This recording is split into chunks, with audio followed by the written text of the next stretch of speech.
Soy de la etnia de los Pastos, que está ubicada entre el sur de Colombia y el norte de Ecuador, en la provincia del Carchi, en Ecuador. Soy investigador de la revolución indígena y desde hace unos 7 años soy egresado también de un colegio indígena donde me dio las bases de asignaturas como medicina tradicional, lengua propia, edificación indígena, etnohistoria y algunas, digamos, del campo agrícola y pecuario en las comunidades indígenas. Entonces, yo viví en dos zonas, digamos, importantes. Los Pastos tienen 3 zonas, la parte pacífica, la parte andina, que es el río, y la parte amazónica, que es la selva amazónica. Bueno, entonces, soy estudiante de ingeniería civil de aquí de la Universidad Nacional y voy a presentarles una investigación sobre la lengua del Pasto y la lengua del Pasto.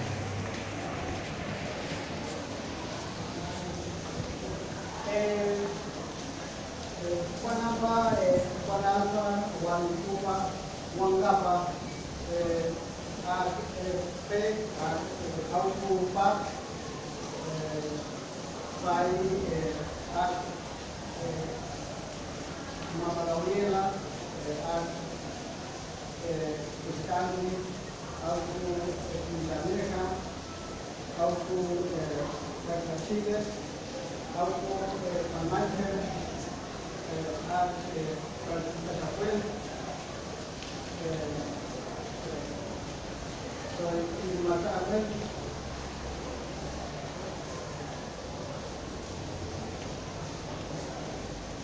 Bueno, perdón, como no conozco la lengua, ¿qué fue lo que dice ahorita?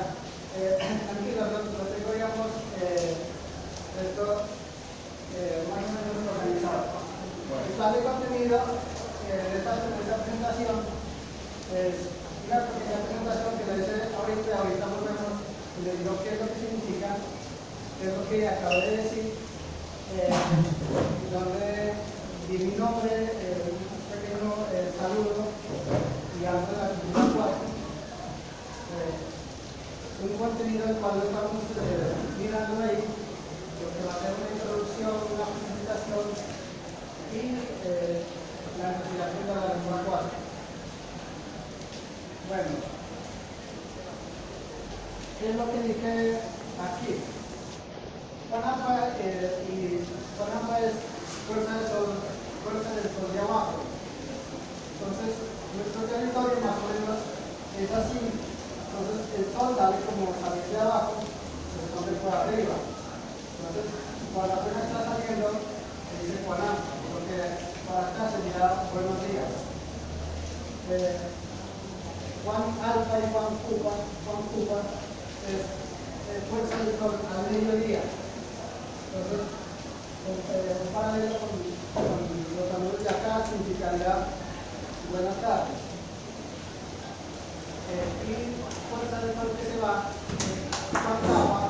cuando el sol se oculta atrás, digamos, de las montañas.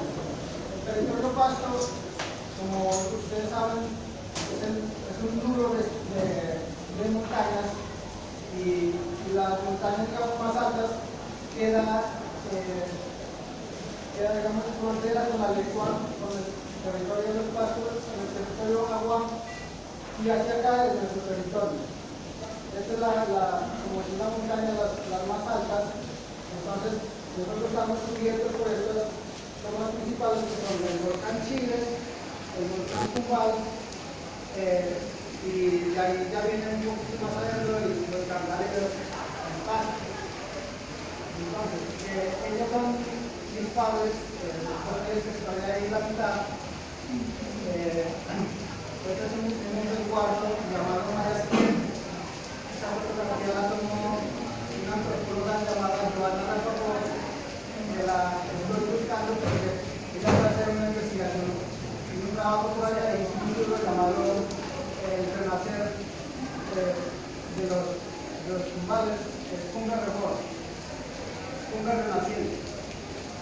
Y no lo podía encontrar, digamos, en su totalidad. He tenido, digamos, apenas me encontré una tercera parte del libro y como investigador, o he investigado, digamos, como para diferenciar un poquito de ustedes, porque ustedes utilizan, digamos, la técnica y todo eso.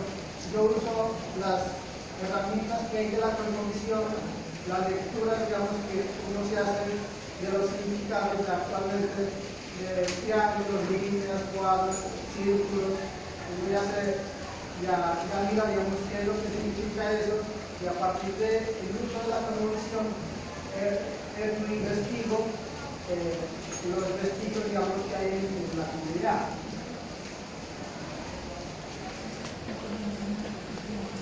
Bueno, el profesor me pidió, digamos, de modo que yo colaborara a dar una clasecita sobre la lengua cuasi. Entonces, esta lengua, digamos, apenas se la está volviendo a recuperar. Los pastos tuvimos dos principales colonizaciones. Primero de los incas, unos 80, 100 años antes de la llegada de los españoles, y luego por los españoles. Los incas estuvieron cerca de unos 80, 100 años aproximadamente, y no dejaron la lengua quechua.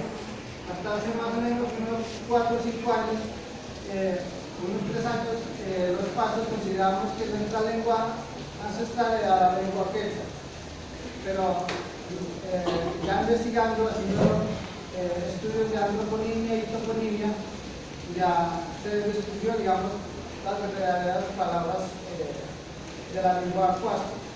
Esta presentación se la debo a la gran investigación que han hecho profesores y educadores, en especial Aldemar Ruano, que es un investigador y profesor originario del municipio de Chipiales, y actualmente vive y enseña en el colegio en el resguardo de Colima, municipio de Bachucal. Él primero realizó estudios sobre lengua quechua para poder diferenciar en las palabras que todavía nosotros nos quedaba, diferenciar cuál es quechua y cuál no. Entonces, a partir de ahí se empezó, digamos, recolectando nombres de sectores, veredas. Los mismos terrenos tenían nombres, las mismas personas tenemos los apellidos, alguna que otra palabra a veces se nos escapa. No es, digamos, no es algo, digamos, por ejemplo, muchas veces las palabras están dentro de nosotros, pero como indígenas tratamos de esconderlas por el temor, digamos, a ser marcados o diferenciados, ya que venimos de territorios donde hay mucha humillación por parte de las comunidades mestizas. Entonces, por ejemplo, si ustedes tienen conocido a un indígena de los pastos y usted lo encuentra, digamos, en una zona así, lloviendo, usted dice, uy, está que frío. Y él le va a decir, sí, está bastante frío. Pero si usted llega por sorpresa y le echa un baldado de agua, él no dice así, él dice achichay. Y ahí, digamos, achichay es palabra quechua, y así, digamos, hay mucho lenguaje. Como el investigador y el uso, digamos, de los signos más importantes de la cultura de los pastos, que hay dos. El uno es esta doble espiral que nosotros la llamamos tuta, en lengua cuasti, y en lengua quichua se llama churo. Entonces, a los crespos, nosotros en lengua quechua se le dice churos, entonces a las personas que son crespas se le dice churos.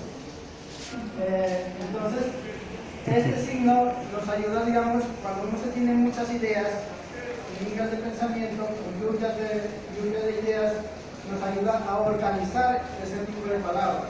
Uno con ese signo uno puede crear proyectos y visualizarlos desde dónde empezar hacia dónde culminar. Con esto se está haciendo actualmente ya proyectos que son usados, digamos, para el beneficio de las comunidades indígenas. Entonces, ¿cómo se lo lee este? Empieza de abajo hacia arriba, de izquierda a derecha. Y entonces empezamos aquí con una presentación, luego continuamos con un contenido en el cual estamos ahorita, luego voy a hacer una pequeña introducción, sube a lo que es la parte de la justificación y llegamos a un desarrollo de la lengua Cuasco. La idea no es hablarles todo de lengua Cuasco, pues tampoco soy capaz, pero tampoco para dejar los gringos en este tipo de cosas.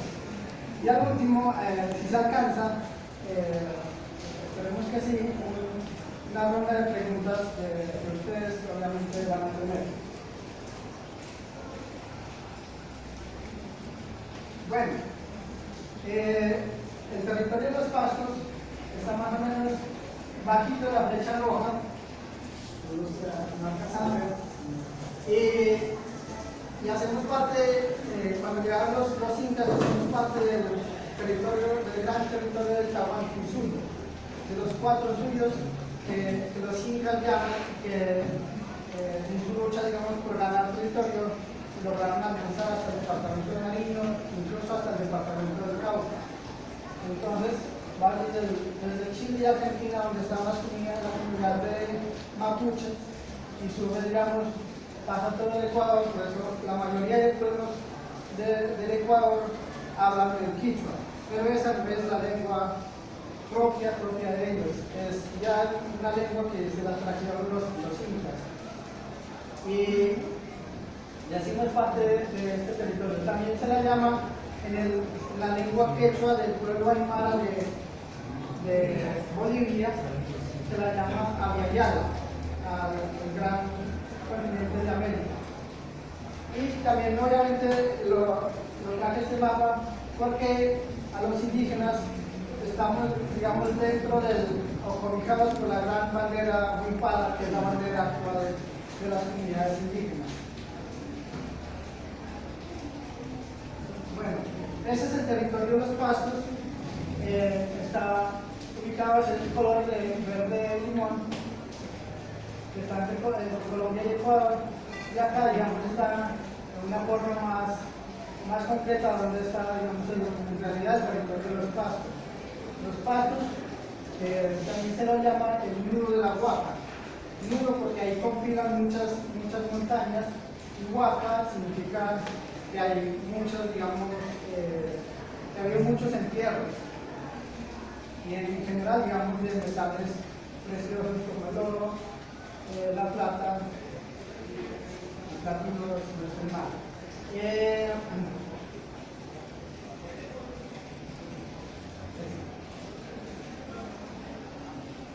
Bueno, la justificación, nosotros para justificarnos, digamos, nuestro conocimiento, también como el de ustedes, como aquí cuando se llega a la universidad, ustedes hay carreras de sociología, antropología, arqueología, ciencias políticas, muchas carreras.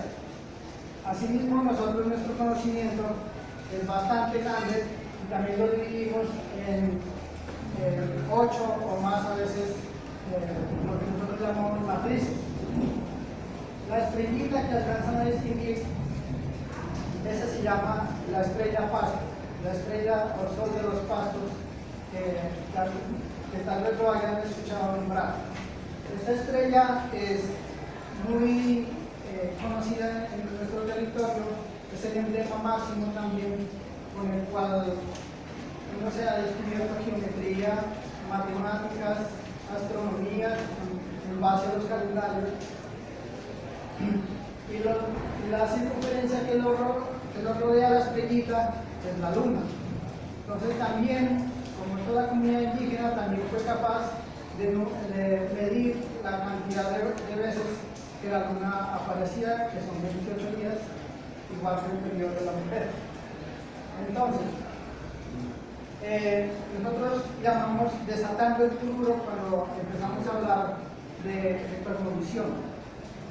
Bueno, antes se me olvidó decir, como hay muchos idiomas, por ejemplo los de matemáticas hablan el idioma de las matemáticas, los de acá hablan, digamos, el idioma de la antropología,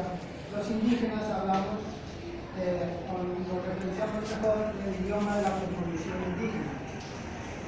Entonces, nosotros consideramos unas matrices. Por lo general nos argumentamos en la geometría y los glifos, digamos, que se han encontrado en la cosmovisión pasta. Entonces, para nosotros, lo que para acá es una carrera, un programa universitario, para nosotros la llamamos actualmente matrices. Entonces, estas matrices tienen sus matrices todavía porque entenderán, digamos, que es bastante largo. Entonces, empezando con la matriz de la lengua, lengua ancestral Huasco, esta consiste, digamos, en la investigación de las palabras mediante significados lingüísticos y la antroponimia y toponimia de los nombres y de los sitios que se tienen, digamos, en los territorios. Luego continuamos con la matriz de la medicina ancestral. Esta es muy grande. Imagínense, digamos, todas las plantas que ustedes acaban de ver ahorita antes de entrar a este salón. Cada una de ellas tiene propiedades para sanar, para curar. Por eso se las llama plantas sabias. Yo obviamente no les voy a decir máximo, digamos, por ejemplo, aquí estamos viendo una planta de guayaba y esa sirve, digamos, y viéndola con leche sirve para la tos, para la flema, es muy importante. Entonces, la medicina tradicional indígena, por lo general en la parte de aceites rituales, es muy importante para el conocimiento.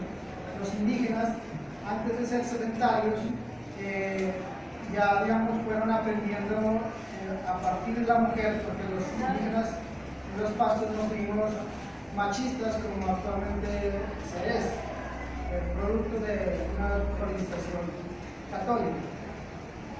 Antes, quienes mandaban, quienes nos enseñaron todo, fueron la mujer.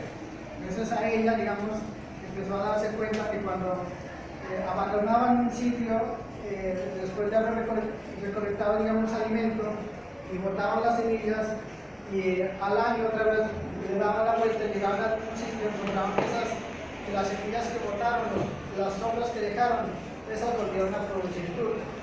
Y de ahí apareció, digamos, lo que se llama la chacra, que son zonas donde se cultivan varios productos de varias clases, sin necesidad, digamos, de hacer una forma de monocultivos, como es la forma de explotación que hacen actualmente para mejor producción. Luego seguimos con la matriz de la ingeniería milenaria. Actualmente acabamos de escribir un trabajo de grado que me tocó aportarlo sobre la ingeniería civil encontrada en el territorio.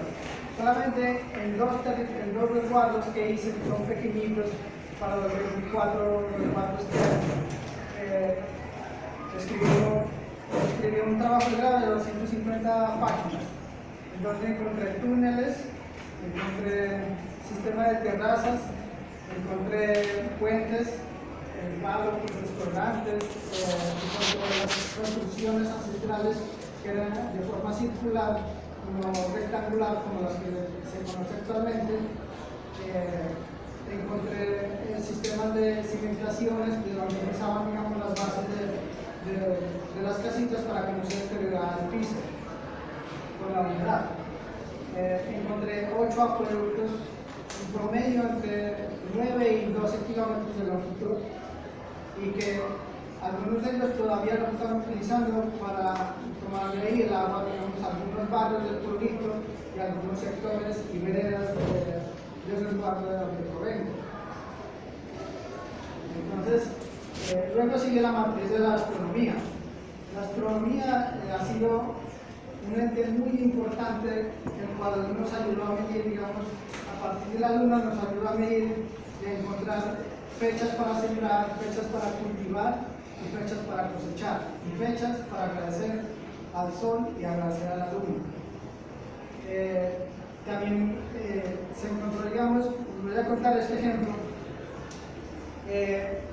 Mi padre alguna vez se fue a trabajar donde un señor mestizo que no conocía, digamos, eran diferentes los calendarios. Entonces, en cierta fecha, que era un quinto de luna, lo mandó solamente a reservar o a quitar la maleza de un producto de un cultivo de plátano. Y él sí tuvo en cuenta eso, pero obviamente al señor no había quien le explicara eso. Él se fue y su trabajo normal, y al siguiente día, cuando amaneció, todo el cultivo se le cayó. Todo el cultivo de plátanos, por lo que habían alcanzado a quitar la maleza, se cayó. Y es porque de manera, digamos, puede ser muy casual, pero le llega un mosquito, un moscardón, o a veces se le pudre, digamos, la raíz, o algo sucede, pero ese día, por eso es santo, no se lo puede, digamos, trabajar, no se puede tocar la tierra ni los animales. Entonces, el indígena en esos tiempos, en esas fechas, lo que hace es tejer. Lo que le enseñó a mi papá, pues le enseñó mi abuelita, y a mi mamá también la empezó a enseñar la mamá de ella, o sea, mi abuelita, mi otra abuelita. Entonces, los calendarios fueron de mucha importancia porque allá se sufre en la zona andina de este fenómeno llamado heladas. Entonces, si se cierra en cierta fecha y le coge el tiempo de heladas, que le hace el verano mayor, que es junio, julio y agosto, o el verano menor, que es diciembre, enero y febrero, las papas se le van a helar y usted no va a tener una producción, usted va a perder todo. Entonces, lo que ellos tenían que hacer es sembrar viviendo esas fechas, a no caer en esas fechas donde usted posiblemente va a perder su cultivo. Por eso, digamos, fue muy importante para la sobrevivencia de las culturas indígenas en general. Luego seguimos una matriz llamada códigos ancestrales. Se las llamaba códigos, y no es porque tengamos un código civil allá, un código penal, sino que también nos regimos por normas corporales como por normas espirituales.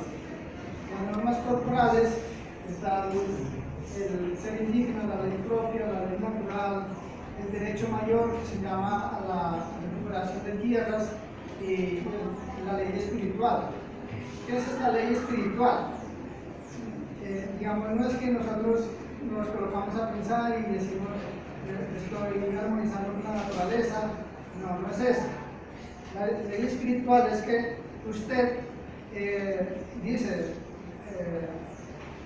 esto digamos le ha sucedido a algunos familiares, yo voy a tumbar un árbol porque de ese árbol, por lo general el cedro, que es de madera, digamos, muy buena para vender, y dice voy a tal parte, cerca de una quebrada o lo que sea, y lo saco para vender, para sacar, digamos, para mi hogar, para llevar el pan a mi hogar. Pero ha sucedido, digamos, que llegan a ese sitio y escuchan el grito de una señora más o menos de unos 50 años, pero muy estruendoso. Entonces, ¿qué le está diciendo ahí? Despierte que esté en mi casa. Mis primos, que les ha tocado, digamos, salir corriendo, abandonar la motosierra y salir corriendo hasta la casa, llegar casi sin poder hablar a la casa, les ha tocado, digamos, respetar esas cosas. También el mundo espiritual juega con los indígenas. En alguna ocasión estaban trabajando con machete en la montaña, mi padre y otros 10 familiares de él, y ellos no habían llevado, ninguno había llevado reloj. Y entonces, como estaba más o menos en la pendiente, y acá, digamos, acá había un plancito donde llegaban las cocineras con el almuerzo, desplazándose una o 2 horas de camino, y ya acá los gritaban a los que estaban trabajando acá arriba. Pues esa vez los gritaron que bajen a almorzar, y todos escucharon, todos, como 10 o 11 personas que estuvieron ahí, todos escucharon y dijeron vamos a almorzar. Bajaron, no encontraron a nadie, ellos les tocó afilar su machete otra vez y volverse al trabajo porque todavía era muy temprano. Y después ya de una hora después, y ya llegaron ya las propias cocineras ya con el almuerzo, y ahí sí ya les tocó bajar al almuerzo. Entonces, esas convivencias, digamos, con el mundo espiritual indígena, a veces dan susto, pero a veces también dan emociones y cosas, digamos, hermosas para conversar. Entonces, continuando, digamos, con la matriz de principios, esta matriz, digamos, concierne a principios que se tienen en muchas cosas, en la educación, en la ingeniería, en la lengua pasto, digamos, uno se tiene unos principios para basarse, para gobernar también. Obviamente actualmente los gobernadores que llegan a los cabildos, que es la forma de gobernar allá, no tienen en cuenta esto porque no están a conocimiento de esto y muchas veces el dinero lo consume la persona. Entonces, voy a hablar, digamos, 4 principios importantes de uno de los sabios más importantes, no tanto más importantes, pero del que se ha podido recuperar algunos escritos, que él alcanzó, digamos, ya a aprender a leer y escribir y dejó, digamos, unos principios muy importantes. El Taita, digamos, y al cual, digamos, cuando yo hablaba en lengua pasto, dije Huay Chiles. Huay en lengua pasto significa el jefe, el mayor, el abuelo, el más antiguo, el que sabe más. Chiles es el apellido de Antonio Chiles, Juan Chiles, casi que muy importante, que dejó los siguientes principios. El primer principio dice: el indígena tiene que ser labrado por él. Él los escribió por allá en 1700, así es que no esperen que se los lea en un ancestral. Entonces, este principio habla y explica de que el indígena tiene que ser de una forma, digamos, muy correcta a la hora de hacer las cosas, de ser muy honesto, muy estricta a la hora, digamos, de hacer las cosas. Eso quiere decir pues, que tiene que trabajar mancomunadamente con la comunidad y todo eso. El otro principio que habla Juan Chiles se llama: hay que desatar, antes de te lo voy a dar, que dice: hay que leer las cartas del rey. El rey en ese tiempo era Carlomagno, había tenido unos escritos sobre ese personaje. Entonces, con esto, digamos, quiero justificar algunos comentarios de algunos profesores que por ahí he escuchado y no he tenido la oportunidad, digamos, de responderles de que los indígenas dejamos de ser indígenas y salimos de nuestro campo. Dejamos de ser indígenas que si salimos de nuestra selva, de nuestro Andes, de nuestro páramo. Pues no es así. Con el principio de hay que leer las cartas del rey, nos da el significado, nos quiere decir que uno como indígena tiene que leer y aprender el conocimiento occidental para poder defender. Porque actualmente las multinacionales que quieren llegar a acabar con todo, buscando oro, petróleo, cualquier otra cosa que ellos buscan en la minería. Entonces nosotros que tenemos que aprender es a venir a educarnos, así sea en la misma, digamos, ingeniería de minería o en geología, pero tenemos que tener ese conocimiento para llevar y prestarlo allá y, digamos, defender nuestro territorio, tanto defendiendo desde lo propio como desde lo no propio.